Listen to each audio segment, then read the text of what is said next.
오늘 하나님이 우리에게 주신 말씀을 보도록 하겠습니다. 하나님이 우리에게 주신 말씀은 빌립보서 3장 7절에서 16절 말씀입니다.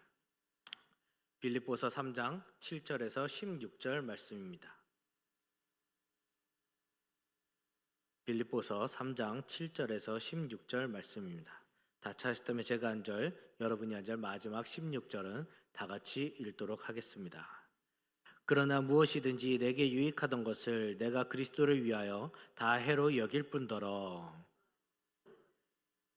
내 주 그리스도 예수를 아는 지식이 가장 고상하기 때문이라.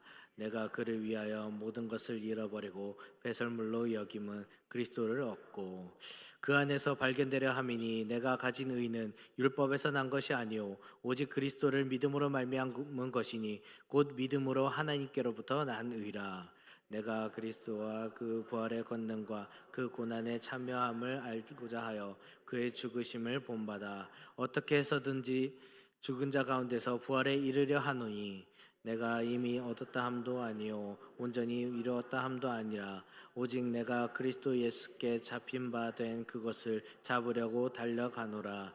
형제들아, 나는 아직 내가 잡은 줄로 여기지 아니하고 오직 한 일 즉 뒤에 있는 것은 잊어버리고 앞에 있는 것을 잡으려고 표대를 향하여 그리스도 예수 안에서 하나님이 위에서 부르신 이 부름의 상을 위하여 달려가노라.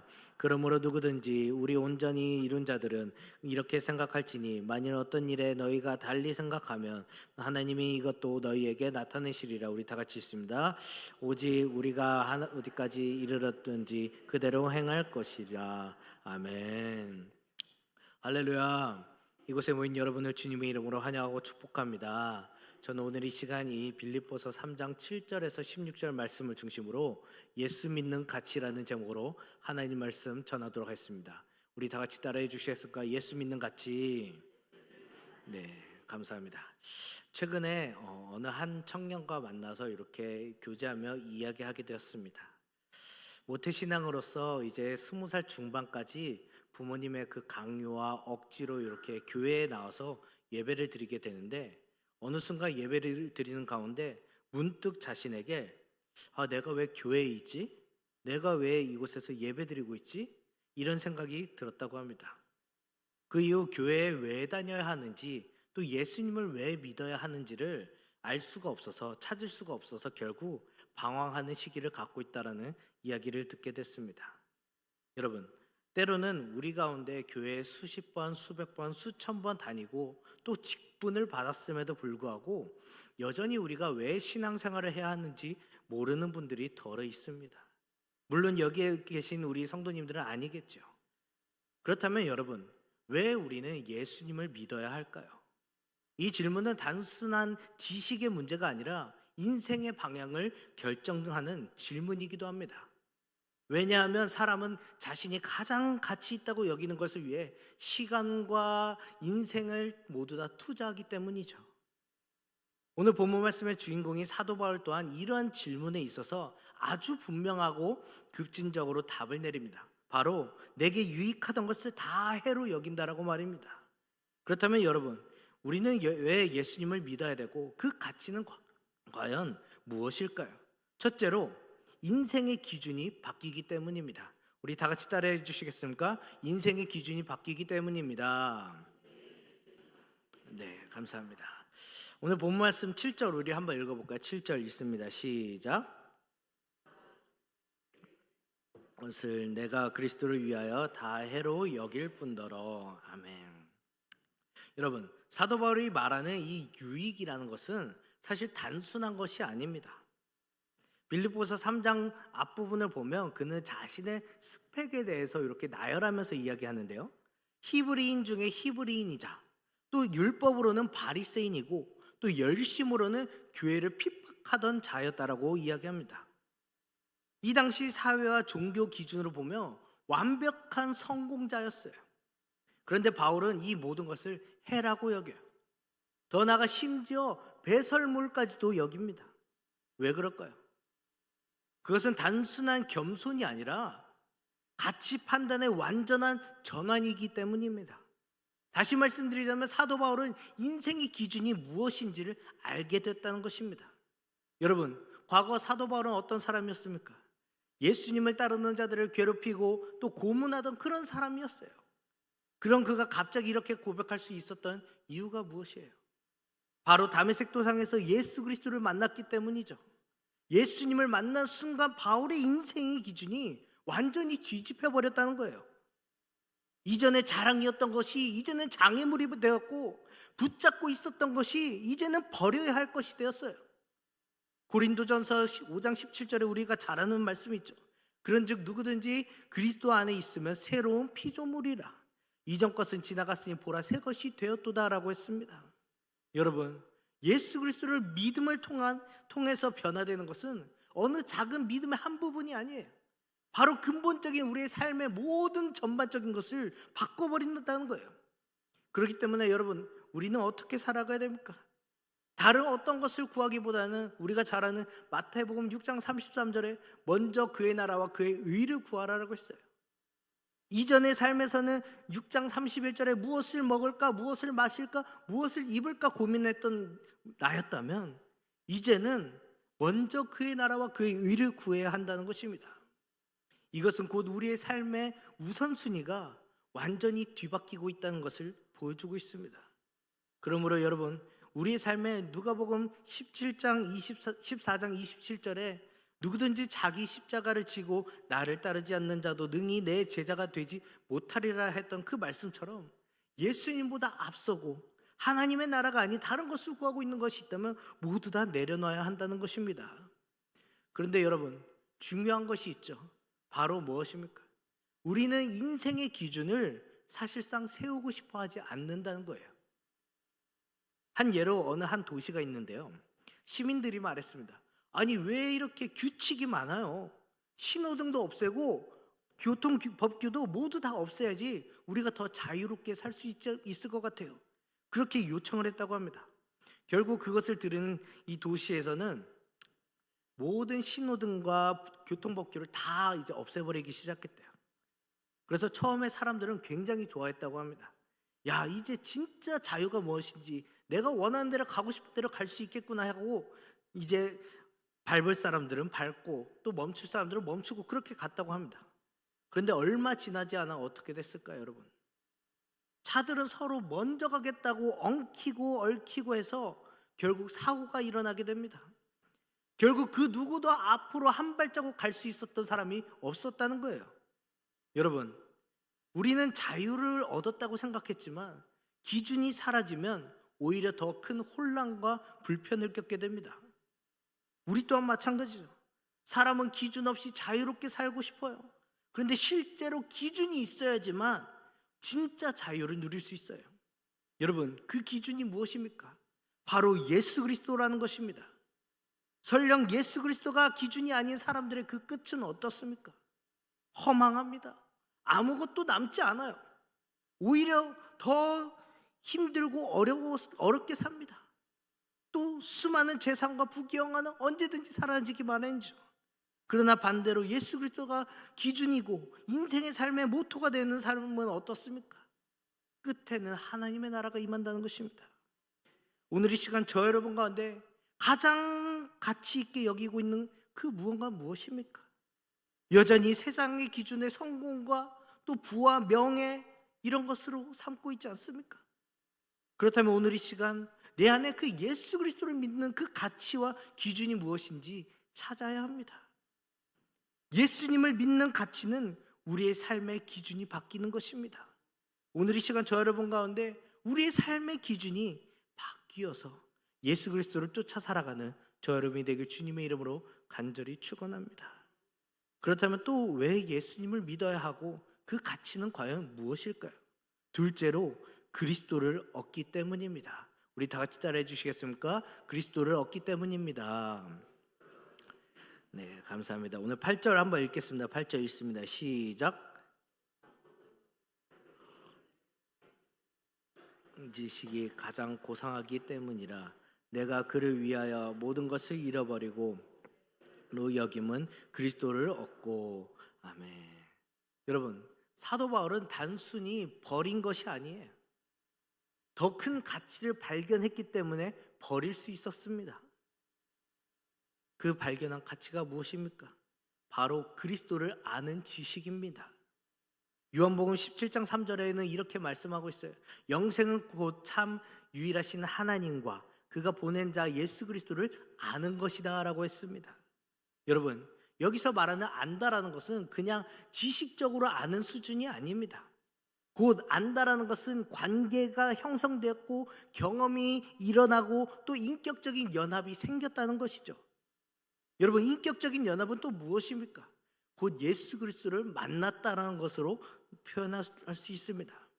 그렇기 때문에 예수 그리스도를 만나는 것은 곧 죄인이었던, 영원히 죽을 수밖에 없었던 내가 죄 사함을 받아서 영원한 생명길로 갈 수 있고, 또 이 땅에서는 하나님의 나라를 누리며 살아가고 또 그리스도의 자녀가 되는 특권을 누리는 것, 이것이 바로 복음의 진리 아니겠습니까?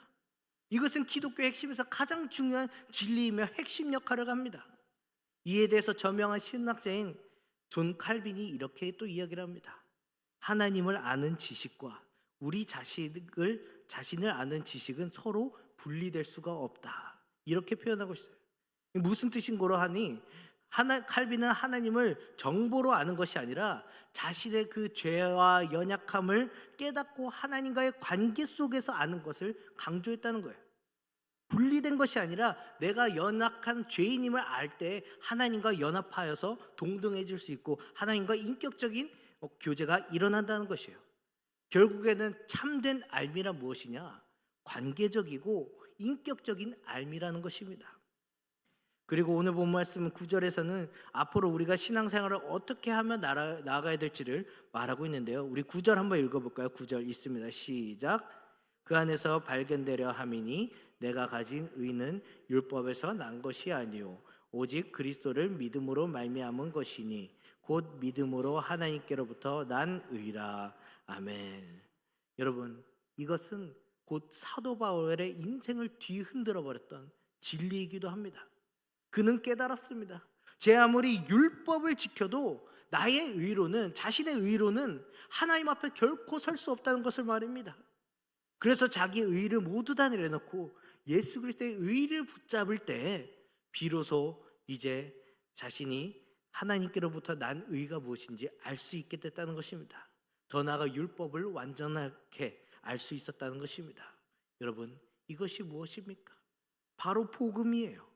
예배소서 2장 8절에서 9절을 보면 너희는 그 은혜에 의하여 믿음으로 말미암아 구원을 받았으니 이것은 너희에게서 난 것이 아니요 하나님의 선물이라라고 했습니다. 여기서 말하는 너희가 그 은혜에 의하여 믿음으로 말미암아 구원을 받았으니라는 것은 구원은 전적인 하나님의 은혜로 이루어진 것이라는 거예요. 여러분, 우리는 종종 이렇게 생각합니다. 가끔씩 어떤 분들은 조금 봉사를 많이 하고 또 기도를 많이 하고 헌금을 많이 해야지만 구원에 이른다고 이야기하시는 분들이 있어요. 아니에요. 물론 최선을 다하는 건 너무 좋죠. 근데 가장 근본적이고 원초적인 것은 바로 우리의 삶 가운데 예수 그리스도가 있냐는 것이에요. 하나님과의 인격적인 교제가 있냐는 것입니다.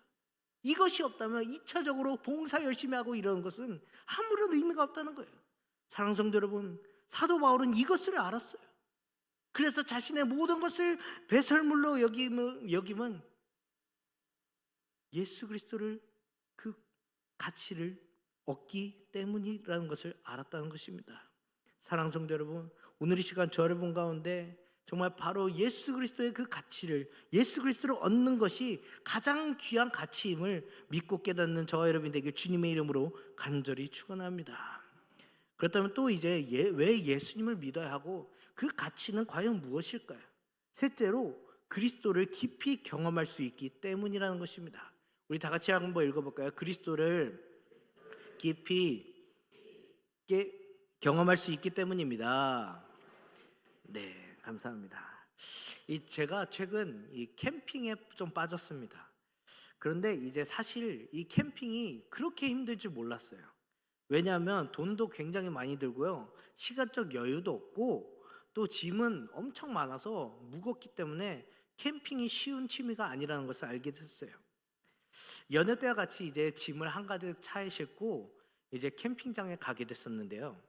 아내와 이제 저희 자녀는 이제 캠핑장 안에 있는 뭐 수영장이나 키즈 카페 이런 데 보내고, 저는 이제 우리 1박 2일 동안 잘 먹고 잘 쉬기 위해서 텐트도 설치하고 식탁도 깔고 또 영화도 볼 수 있게 뭐 프로젝터도 설치하고, 혹시나 또 밤에 춥지는 않을까 히터도 켜기도 했어요.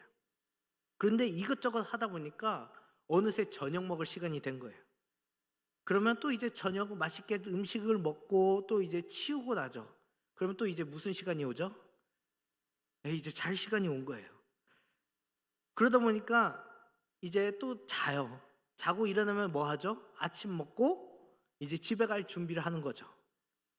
제가 캠핑을 좋아해서 가는 건데, 정작 저는 캠핑장 안에서 여유도 없고 캠핑장을 누리지도 못하고 있던 저의 모습을 보게 된 거예요.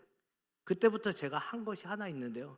그게 뭐냐면 바로 무거운 짐들, 그리고 사용하지 않는 것들 이제 다 버리고 또 팔기도 시작했습니다. 그러다 보니까 감사하게도 텐트를 치고, 이전에는 텐트 설치하며 바로 저녁을 먹었어야 됐는데 이제는 다행히 여유가 생겨서 캠핑장의 그 삶을 살짝 누릴 수가 있게 되었습니다.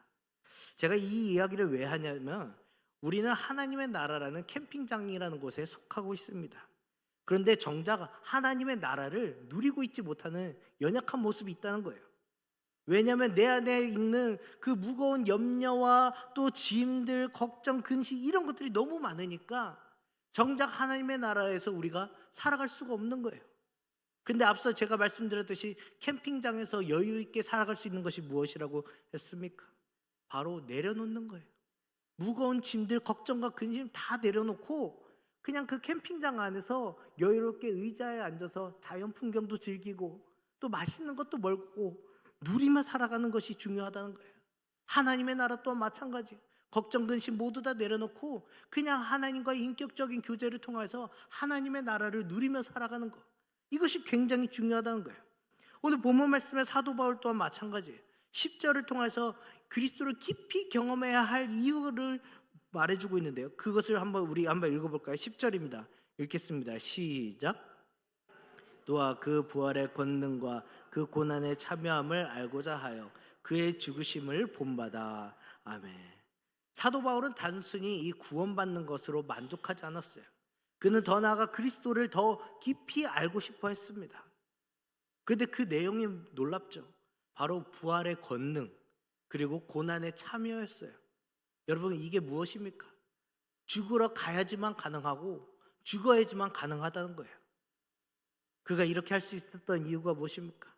내가 생각하는 그 어떤 것보다, 그 무엇보다 예수 그리스도를 위해 살아가는 것이 가장 큰 가치가 있다는 것을 알았기 때문입니다. 여러분, 그 가치가 무엇입니까? 바로 하나님의 나라예요. 하나님의 나라는 영어로 already but not yet이라고 해요. 이미 하나님의 나라는 왔으나 아직 오지 않았다는 거예요. 다시 말씀드리자면 하나님의 나라는 예수 그리스도의 그 초림으로 인해 이미 우리에게 선포되어서 우리의 삶 가운데 이루어지고 있다는 거예요. 그래서 우리가 예수님을 믿음을 통하여서 우리의 삶의 가치관과 모든 것이 바뀌고 주 예수와 동행하니 그 어디나 하늘나라라고 고백할 수 있는 것이에요. 그러나 반대로도 아직 오지 않아서 또 죽어서 가는 하나님의 나라, 또 통치의 개념을 읽는 것이 바로 하나님의 나라예요. 중요한 것은 무엇이냐? 우리에게 하나님의 나라는 이미 임했다는 거예요. 그래서 우리는 하나님의 나라를 충분히 누리며 기쁨으로 살아갈 수 있는데, 여전히 내 안에 있는 걱정과 근심, 고난, 이 모든 것 때문에 하나님의 나라를 정작 누리지 못하는 거예요. 여러분, 오늘 이 시간 저 여러분 가운데 여전히 하나님의 나라를 누리지 못하는 그 무언가는 무엇입니까? 나의 삶을 얽매이고 삶이 정말 고난이라고 자처하고 계신 분들이 있습니까? 그렇다면 오늘 이 시간 그 모든 것을 천천히 내려놓을 때 비로소 하나님의 그 나라를 깊이 경험할 수 있습니다. 로마서 8장 17절에 그와 함께 영광을 받기 위하여 고난도 함께 받아야 할 것이라고 했습니다. 또 야고보서 1장 2절에서 4절은 시험은 인내를 만들며, 또 베드로전서 4장 13절에서는 그리스도의 고난에 참여하는 것으로 즐거워하라라고 했습니다. 그 고통과 고난, 그 모든 것을 얻고 또 하나님의 나라에 깊이 들어갈 때 비로소 하나님의 나라는 이루어지게 된다는 것입니다. 사랑하는 성도 여러분, 오늘 이 시간 다시 한번 저 여러분이 이 땅에 선포된 그 하나님의 나라를 누리며 살아갈 수 있는 저 여러분이 되길 주님의 이름으로 간절히 축원합니다. 자, 그렇다면 이제 마지막으로 왜 예수를 믿고 그 가치는 과연 무엇일까요? 넷째로 끝까지 달려갈 수 있기 때문입니다. 우리 다 같이 따라해 주시겠습니까? 끝까지 달려갈 수 있기 때문입니다. 네, 감사합니다. 우리 12절 읽겠습니다. 시작. 오직 내가 그리스도 예수께 잡힌 바되 것을 잡으려고 달려가노라. 아멘. 사도 바울은 놀랍게도 자신이 아직 완전하지 않다고 고백해요. 또 그러나 반대로 멈추지 않았다고 하죠. 바로 달려간다라고 합니다. 그의 신앙이 완성이 아니라 현재 진행형이라는 거죠. 여기서 핵심은 세 가지가 있는데요. 첫 번째는 뒤에 있는 것을 모두 잊어버리는 거예요. 또 두 번째는 앞을 향해 나가는 것이고요. 세 번째는 무엇이냐면 표대를 향해서 끝까지 달려간다는 거예요. 우리가 잘 아는 히브리서 12장 1절에서 2절을 보면 1절 후반절에 인내로서 경주하며라고 했고, 히브리서 12장 2절에서 마지막에는 예수를 바라보자라고 했습니다. 믿음, 인내로서 경주하면서 예수를 바라보자라는 거죠. 또 디모데후서 4장 7절에 뭐라고 합니까? 나는 선한 싸움을 싸우고 달려갈 길을 마치고라고 했습니다. 여러분, 예수님을 믿는 가치는 끝까지 달려가는 삶입니다. 더 나아가 하나님께서는, 예수님께서는 우리를 끝까지 달려갈 수 있도록 인도하여 주시고 지켜보호하여 주신다는 것입니다. 그렇기 때문에 오늘 이 시간 저 여러분 가운데 믿음의 경주를 과연 하고 있는지를 한번 살펴봐야 됩니다. 아니면 여전히 멈춰 있거나 아직 출발하지는 않았는지 한번 보아야 됩니다. 오늘 이 시간 저 여러분이 그 믿음의 경주를 끝까지 인내하여 달려가 최종 목적지인 예수 그리스도께 나아가는 저 여러분이 되길 주님의 이름으로 간절히 축원합니다. 마지막 한 예언을 여러분에게 전해드리고 말씀을 맺겠습니다. 우리 반주해 주시겠습니까? 20세기 가장 영향력 있는 영국의 문학 교수이자 기독교 변증가이며 여러분 가운데 아시는 분들도 있을 것 같은데요, 우리가 잘 아는 영화인 나니아 연대기를 집필한 C.S. 루이스라는 신학자가 있습니다. C.S. 루이스 신학자를 잠깐 소개하려고 하는데요, 그는 현대의 많은 크리스천들에게 이제 도전이 되는 책과 변증학을 알렸던 사람 중에 한 사람이에요. 그런데 놀라운 것은 그는 원래 하나님을 믿지 않던 철천지기 무신론자였다는 것입니다. 그는 어릴 적 신앙생활을 잠깐 했었지만 그의 어머니가 죽은 이후로 하나님에 대한 실망과 고통으로 인해서 점점 신앙을 떠나보내고 결국에는 무신론자가 되어버렸어요. 그는 이런 불평과 불만이 늘 있었어요. 이 세상은 고통으로 가득한데 하나님이 있다면서 왜 나에게 이런 일이 있는가? 그는 자신의 이성과 논리로 하나님을 부정하기 시작했어요. 이후 그는 옥스퍼드에서 교수로 일하면서 문학과 철학, 지성에서 세계적으로 성공한 사람이라고 불리기도 했습니다. 마치 세상적으로 보면 사도 바울처럼 말할 수 있었던 사람이에요. 나는 배운 사람이고, 나는 지적인 사람이고, 나는 성공한 사람이다라고 말입니다. 그러던 어느 날 그의 기준이 천천히, 아니 한 번에 흔들리며 무너지게 된 한 계기가 생깁니다. 바로 자신의 친구였던 J.R.R. 톨킨과의 대화였습니다. 톨킨 또한 마찬가지로 문학과 또 지성을 추구하던 그런 학자였지만 그는 신앙인이었어요. 톨킨과 루이스는 논리적인 대화를 자주 할 만큼 굉장히 친한 관계였는데요, 어느 날 무신론이라는 그 주제로 인해 이야기가 시작하게 되었다고 합니다. 그때 루이스는 자신이 그렇게 확신하던 이 무신론이 완전하지 않다는 것을 톨킨을 통해서 듣게 돼요. 특히 그 안에 해결되지 않았던 그 갈망인 기쁨에 대한 갈망이 있었는데요, 인간이 수없이 자신의 욕구를 해결하고 해도 그 끝은 허무하다는 거예요. 영원히 해결되지 않는 그 갈망이 무엇인지 몰랐다는 거예요. 그런데 톨킨을 통해서 오직 예수 그리스도만이 그 영원한 갈망을 해결할 수 있는 생수였다는 것을 알게 됩니다. 그리고 그의 중심이 모두 다 흔들리기 시작합니다. 이론적으로 살아왔던 그가, 논리적으로 살아왔던 그가, 자기중심적으로 살아왔던 그가 흔들리기 시작한 거예요. 그리고 그가 이렇게 고백을 했는데요. 나는 원하지는 않았지만 결국 하나님께 항복한 사람이 되었다. 그는 자신의 자존심, 철학, 지적 확신을 모두 다 내려놨어요. 이것은 단순한 생각의 변화가 아니라 인생의 기준이 무너졌던 그런 일이었어요. 그리고 그는 훗날 자신의 회심을 이렇게 표현을 하는데요. 나는 영국에서 가장 마지못해 회심한 사람이다. 하지만 여러분, 그 마지못한 항복이라는 것은 사실 참된 생명의 길로 가는 하나님의 인도하심이자 구원의 은혜의 선물이라는 것이에요. 그 후 그의 삶이 모두 다 달라지기 시작합니다. 이전에 지식이 기준이었고 논리가 기준이었고 또 자기 자신이 기준이었는데 회심 이후에 예수 그리스도를 아는 것이 그의 삶의 중심이 되어버렸습니다.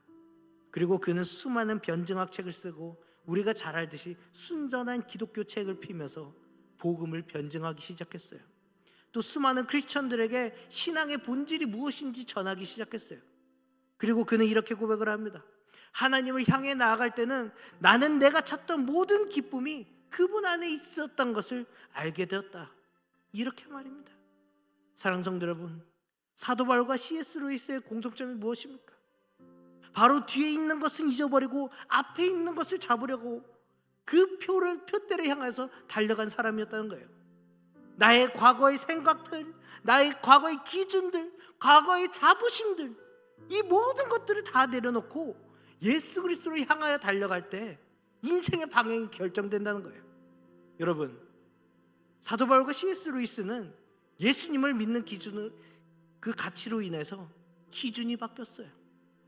또 그리스도를 얻게 되었습니다. 또 하나님의 나라를 깊이 경험하게 됐어요. 그리고 믿음으로 끝까지 달려가고 하나님께서 끝까지 인도해 주신다는 거예요. 오늘 이 시간 저 여러분 가운데 그 예수 믿는 가치는 무엇입니까? 그 이유는 무엇입니까? 단순히 교회에 오면 비나이다 기도해서 잘 먹고 잘 사는 것입니까? 아니면 그 예수 그리스도의 그 구원의 은혜로 말미암아 그 존재만으로 자체만으로 내가 구원의 은혜로 살아갈 수 있는 것입니까? 오늘 이 시간 저 여러분이 다시 한번 돌이켜봤으면 좋겠어요. 이전에 나의 논리가 나의 기준이 중심이 되었던 삶이 있다면 오늘 이 시간 주님 모두 다 내려놓고 예수 그리스도가 삶의 기준이 되어서 예수 그리스도를 향하여 달려가는 나의 신앙의 모습이 되게 하여 주시옵소서라고 기도하며 나가는 저 여러분이 되길 주님의 이름으로 간절히 축원합니다.